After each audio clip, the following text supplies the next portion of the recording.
अस्सलामु अलैकुम रहमतुल्लाहि व बरकातुहू। अल्लाह अज़्ज़ा व जल बहुत करीम है, हमेशा अपने बंदों पर अपने करम नवाज़ी करते रहते हैं।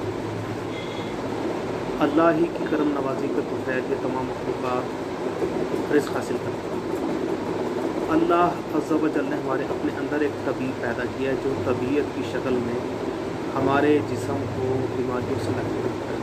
तिब की ज़बान में इसे तबीयत मुदब्बिर बदन कहा जाता है, होम्योपैथिक की ज़बान में इसे वाइटल फोर्स कहा जाता है, और चाइनीज़ ट्रेडिशनल जो PCM है, चाइनीज़ क्लासिकल मेडिसिन जो है उसके अंदर इसे ची कहा जाता है। अल्लाह अज़्ज़ा व जल नहीं चाहते कि मेरा बंदा किसी का भी मुहताज हो, परेशान हो। तो अगर सिर्फ आदमी थोड़ी सी समझदारी का सबूत दे, थोड़ा सा सब्र का मुजाहरा करे, तो अपनी क़ुव्वत मुदब्बिर बदन को, अपनी तबीयत को बहाल करने के लिए कुदरत से ही मदद लेकर तमाम मसाइल पर काबू पा सकता है। इस दफ़ा लाहौर में सर्दियों का मौसम काफ़ी तवील था। उस तवालत की वजह से अभी तक हमारी आदत में पानी पीना दोबारा से शामिल नहीं हुआ। तो आप लोग देखेंगे कि काफ़ी सारे लोग शिकायत करते हैं कि हमारी जो है वो घबराहट ख़त्म नहीं होती। उस घबराहट के ख़त्म न होने की बुनियादी वजह हमारे जिस्म में पानी की कमी है। अगर आप लोगों से पानी ना पिया जा रहा तो उसके मुतबादिल के तौर पर जूसेस का इस्तेमाल किया जा सकता है। अगर आप लोग जूसेस की आदी नहीं हैं तो खीरे अब आने शुरू हो गए हैं, खीरों का इस्तेमाल किया जा सकता है। इसके अलावा केले का इस्तेमाल किया जा सकता है। इन सब के अंदर बुनियादी चीज़ ये है कि पोटाशियम की मक़दार काफ़ी ज़्यादा होती है। तो पोटाशियम आपको पता है कि बहुत इफेक्टिव है, हमारी दिल की क़ुव्वत को बढ़ाती है, और सोडियम ने जो हमारे दिल में, हमारे खून में गाढ़ापन पैदा किया होता है उसके मुतबादिल के तौर पर भी काम करती है, और खून के अंदर सोडियम को रिप्लेस करवाती है। इसकी वजह से खून में कुदरती तौर पर मुनासिब अंदाज का पतलापन पैदा हो सकता है। दिल अपने अफ़ाल को बखूबी अंजाम देना शुरू हो जाता है। हम इसकी पैथोलॉजी पर तो लंबी चौड़ी बहस नहीं करेंगे क्योंकि इसमें इख्तलाफ पैदा हो सकता है, लेकिन हम आसान ज़बान में अर्ज़ यही करेंगे कि कोशिश करने के बाद पानी को ज़्यादा से ज़्यादा मक़दार में इस्तेमाल करवाया जाए कि किया जाए। दूध और दही का इस्तेमाल अब शुरू कर लिया जाए, और खीरा और कद्दू, टिंडे वगैरह का इस्तेमाल शुरू कर लिया जाए। कोशिश ये करें कि मुनासिब अंदाज में खाएँ, सुबह दोपहर शाम 3 टाइम खाना खाएँ। खाना खाने से पहले यकीन पानी पी लिया जाए। इसलिए पानी पिया जाए कि हम लोग पानी नहीं पीते, क्योंकि इसके ऊपर एक बहुत लंबी चौड़ी बहस है कि पानी खाने से पहले पीना सुन्नत है या नहीं।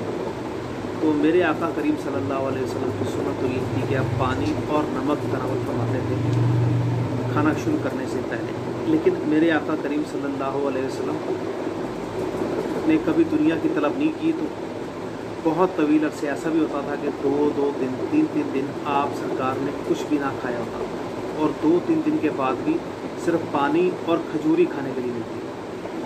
तो अज़ीज़ दोस्तों,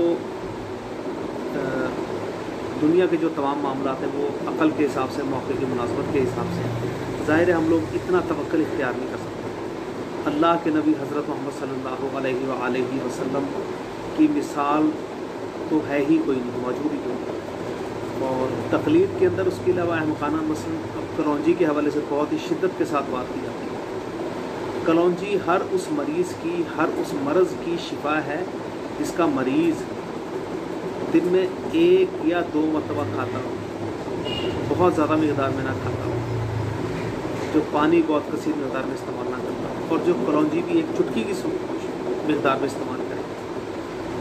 यहाँ पर जब कलौंजी इस्तेमाल करवाई जाती है तो चम्मच भर भर कर इस्तेमाल करवाई जाती है। कलौंजी का तेल इस्तेमाल करवाया जाएगा तो चम्मच भर भर कर इस्तेमाल करवाया जाएगा, और उसके साथ साथ बसियार खोरी में कमी नहीं की जाएगी। तो मेरे आका करीम सल्लल्लाहु अलैहि वसल्लम का फरमान तो बरहक है, लेकिन जिस तरीके से आप लोग इन चीज़ों को इस्तेमाल करवा रहे हैं वो चीज़ें तो दुरुस्त नहीं ना है।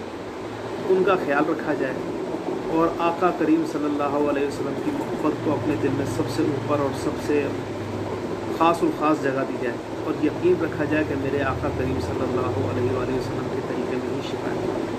मेरे आका करीम सल्लल्लाहु अलैहि वसल्लम ने तवील मुद्दत तक, यानी इंतहाई मुदावमत के साथ जो काम किया, उसमें अय्याम अबियज़ के रोज़े हैं, यानी 14, 15 और 16 तारीख के चाँद के रोज़े हैं। उसके अलावा आप सरकार ने कभी भी इफ्तारी के बगैर रोज़ा नहीं रखा। आप सरकार ने हमेशा इफ्तार किया, चाहे वो खजूर और पानी के साथ हो। और यकीन रखिएगा कि आप जो मर्ज़ी खा लीजिए, अगर आप बिस्यार हो रही यानी कि बहुत ज़्यादा खाना पीने के आदी हैं और खाने पीने में अतदाल इख्तियार नहीं करते, तो आपको कोई भी चीज़ शिफा अता नहीं करेगी। अस्सलामु अलैकुम रहमतुल्लाहि व बरकातुहू व मा अलैना इल्लल बलागुल मुबीन।